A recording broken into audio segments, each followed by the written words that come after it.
Hello दोस्तों, आज हम क्लास 12th का बहुत ही महत्वपूर्ण ऑब्जेक्टिव प्रश्न बताने वाले हैं। तो दोस्तों यहाँ हिंदी का चैप्टर है 12, ठीक ना। हिंदी का चैप्टर कितना है? 12 है। और उस चैप्टर का नाम है तिरिच, ठीक ना। चैप्टर का नाम क्या है दोस्तों? तिरिच है। और उसके जो राइटर है वो उदय प्रकाश है, ठीक ना। तिरिच के राइटर कौन है? उदय प्रकाश है। तो दोस्तों यहाँ पर यह मेन पॉइंट हो जाता है। इस पॉइंट को हमेशा याद रखिएगा कि तिरिच का राइटर कौन था?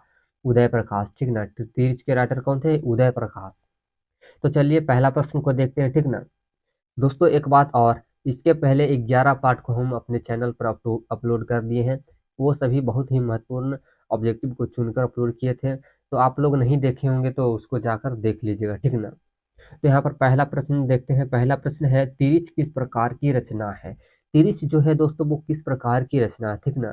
किस प्रकार की रचना है? तो यह आधुनिक त्रासदी है, ठीक ना। तिरिच किस प्रकार की रचना है? आधुनिक त्रासदी है। ऑप्शन नंबर ए इसका जो होगा वो सही हो जाएगा, ठीक ना। ऑप्शन नंबर ए, ठीक ना। फिर दूसरा प्रश्न देखते हैं। दूसरा प्रश्न है, उदय प्रकाश की कहानी कौन सी है? उदय प्रकाश की कौन सी कहानी है दोस्तों? तो तिरिच है। ऑप्शन नंबर बी क्या हो जाएगा? तिरिच, ऑप्शन नंबर बी, ठीक ना। फिर अगला प्रश्न देखते हैं। अगला प्रश्न है, उदय प्रकाश ने किस विश्वविद्यालय से एमए किया? ठीक ना। उदय प्रकाश ने किस विश्वविद्यालय से एमए किया? तो सागर विश्वविद्यालय, ठीक ना। सागर विश्वविद्यालय, सागर यहाँ पर ऑप्शन नंबर सी जो होगा वो करेक्ट आंसर हो जाएगा, ठीक ना। फिर अगला प्रश्न देखते हैं। अगला प्रश्न है हमारा प्रश्न 4 है दोस्तों। उदय प्रकाश ने उदय प्रकाश ने किस पत्रिका के संपादन विभाग में काम किया? ठीक ना।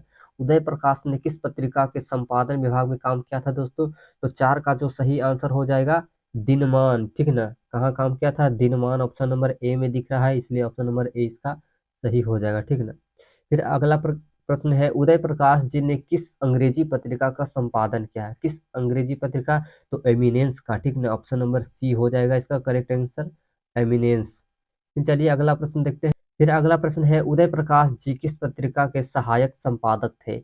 उदय प्रकाश जी थे वो किस पत्रिका के सहायक संपादक थे दोस्तों? संडेमल का, संडेमेल का, ठीक ना। ऑप्शन नंबर बी जो होगा इसका सही आंसर हो जाएगा, संडेमल, नई दिल्ली, ठीक ना। Option number B. फिर देखिए अगला प्रश्न देखते हैं। अगला प्रश्न है, लेखक को किसने बताया कि तिरिच में काले नाग से भी ज्यादा 100 गुना ज्यादा जहर होता है? किसने बताया था? तो थानू ने। ऑप्शन नंबर ए यहाँ हो जाएगा, थानू ने, ठीक ना। किसने बताया था? थानू ने। फिर अगला प्रश्न देखते हैं। अगला प्रश्न है दोस्तों, उदय प्रकाश के अनुसार दशहरे के दिन किस चिड़िया को जरूर देखना चाहिए? उदय प्रकाश के अनुसार दशहरे के दिन किस चिड़िया को जरूर देखना चाहिए दोस्तों? तो हो जाएगा नीलकंठ को, ऑप्शन नंबर सी, ठीक ना। ऑप्शन नंबर सी नीलकंठ को।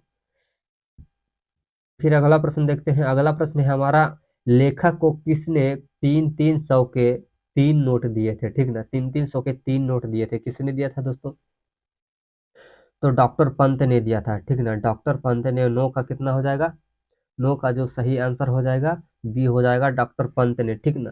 फिर 10वां प्रश्न देखते हैं। 10वां प्रश्न है, लेखक के दुःस्वप्न दुःस्वप्न के सबसे खतरनाक पात्र कौन थे? दुःस्वप्न के सबसे खतरनाक पात्र कौन थे दोस्तों? तो 10 का जो सही आंसर हो जाएगा हाथी तथा तिरिच, ठीक ना। 10 का सी हो जाएगा, हाथी तथा तिरिच। फिर अगला प्रश्न देखते हैं दोस्तों। अगला प्रश्न है हमारा प्रश्न नंबर 11 है, ठीक ना। लेखक को सपने में क्या करने की आदत थी? लेखक को सपने में क्या करने की आदत थी दोस्तों? तो बोलने और चीखने की आदत थी। क्या थी? बोलने और चीखने की आदत। ऑप्शन नंबर डी यहाँ पर सही हो जाएगा। फिर अगला प्रश्न है, लेखक के पिताजी ट्रैक्टर से कहाँ उतरे थे? लेखक के पिताजी ट्रैक्टर से कहाँ उतरे थे दोस्तों? तो मिनरवा टकीज के पास, ठीक ना। टाकीज के पास, मिनरवा टाकीज के पास। ऑप्शन नंबर बी यहाँ पर सही हो जाएगा, ठीक ना। चलिए अगला प्रश्न देखते हैं। तो अगला प्रश्न है दोस्तों, खतरनाक सपनों में लेखक का सबसे बड़ा अस्त्र कौन क्या था? खतरनाक सपनों में लेखक का सबसे बड़ा अस्त्र क्या था दोस्तों? तो सबसे बड़ा अस्त्र था आवाज, ठीक ना। क्या था? आवाज। ऑप्शन नंबर सी यहाँ पर सही हो जाएगा, आवाज, ठीक ना। ऑप्शन नंबर सी यहाँ पर सही हो जाएगा। फिर अगला प्रश्न देते हैं। लेखक के पिताजी शहर क्यों आ गए थे? ठीक ना। लेखक के पिताजी शहर क्यों गए थे दोस्तों? तो 14 का जो सही आंसर हो जाएगा, अदालत में पेशी के लिए गए थे, ठीक ना। ऑप्शन नंबर डी यहाँ पर सही हो जाएगा, अदालत में पेशी के लिए। फिर अगला प्रश्न है, कौन सी कहानी उदय प्रकाश जी की नहीं है? कौन सी कहानी उदय प्रकाश जी की नहीं है दोस्तों? तो 15 का जो सही आंसर हो जाएगा वारिस, ठीक ना। बारिश हो जाएगा जो उदय प्रकाश जी की नहीं है, ठीक ना। फिर अगला प्रश्न देखते हैं। अगला प्रश्न है, लेखक के पिताजी को बचपन में किस रोग की शिकायत थी? लेखक के पिताजी को बचपन में किस रोग की शिकायत थी दोस्तों? तो अपेंडिसाइटिस की, ठीक ना। ऑप्शन नंबर बी यहाँ पर सही हो जाएगा, अपेंडिसाइटिस की। फिर अगला प्रश्न है दोस्तों, तिरिच कहानी के पिताजी का नाम क्या है? तिरिच कहानी के पिताजी का नाम क्या है दोस्तों? तो 17 का जो सही आंसर हो जाएगा राम स्वराथ प्रसाद, ठीक ना, राम स्वराथ प्रसाद, स्वार्थ प्रसाद, ऑप्शन नंबर बी यहाँ पर सही हो जाएगा। फिर अगला प्रश्न देखते हैं, तिरिच शीर्षक पाठ में लेखक के पिताजी कितने साल के हैं? तिरिच शीर्षक पाठ में लेखक के पिताजी कितने साल के हैं दोस्तों? 55 साल के, यानी 55 साल के हैं, ऑप्शन नंबर सी, ठीक है ना। कितने साल के दोस्तों? 55 साल के, ठीक। फिर अगला प्रश्न देखते हैं, पंडित राम अवतार क्या थे?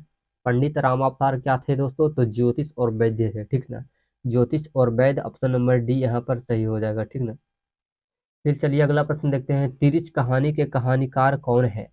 तिरिच कहानी के कहानीकार कौन है दोस्तों? उदय प्रकाश है, ऑप्शन नंबर ए यहाँ पर सही हो जाएगा, उदय प्रकाश, ठीक ना, उदय प्रकाश। चलिए अगला प्रश्न देखते हैं।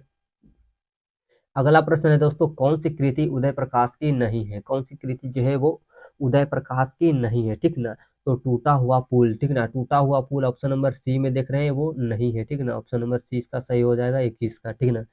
फिर अगला प्रश्न है 22, तिरिच कैसी कहानी है? तिरिच जो है कैसी कहानी है दोस्तों?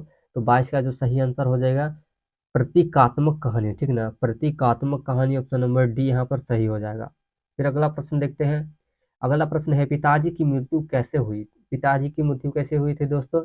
तो 23 का जो सही आंसर हो जाएगा मानसिक सदमे और अधिक रक्तस्राव के कारण, ठीक ना, मानसिक सदमे, ऑप्शन नंबर डी यहाँ पर दोस्तों सही हो जाएगा, ठीक ना। फिर अगला प्रश्न देखते हैं, उदय प्रकाश का जन्म हुआ था, यानी कब हुआ था उदय प्रकाश का जन्म? तो उदय प्रकाश का जन्म जो हुआ था 1 जनवरी 1952 को हुआ था, ठीक ना, 1 जनवरी 1952 को, यानी ऑप्शन नंबर ए यहाँ पर सही हो जाएगा, ठीक। फिर अगला प्रश्न है, कौन सी कृति उदय प्रकाश की है? कौन सी है दोस्तों जो उदय प्रकाश की है? तो 25 का जो सही आंसर हो जाएगा दरियाई घोड़ा है, ठीक ना, ऑप्शन नंबर बी यहाँ पर सही हो जाएगा, दरियाई घोड़ा। फिर अगला प्रश्न देखते हैं, तिरिच के लेखक है, तिरिच के लेखक कौन है दोस्तों? उदय प्रकाश जी है, यानी ऑप्शन नंबर सी यहाँ पर सही हो जाएगा। फिर तिरिच क्या होता है? तिरिच क्या होता है दोस्तों? तो विषाक्त जहरीला लिजार्ड जिसे कहते हैं, ठीक ना, ऑप्शन नंबर डी यहाँ पर सही हो जाएगा, तिरिच। तो दोस्तों आज के वीडियो में बस इतना ही। अगर आपको वीडियो पसंद आया होगा तो वीडियो को लाइक कीजिए, ठीक ना, वीडियो को लाइक कीजिए और चैनल को सब्सक्राइब कीजिए, ठीक ना। और मिलते हैं अगले वीडियो में।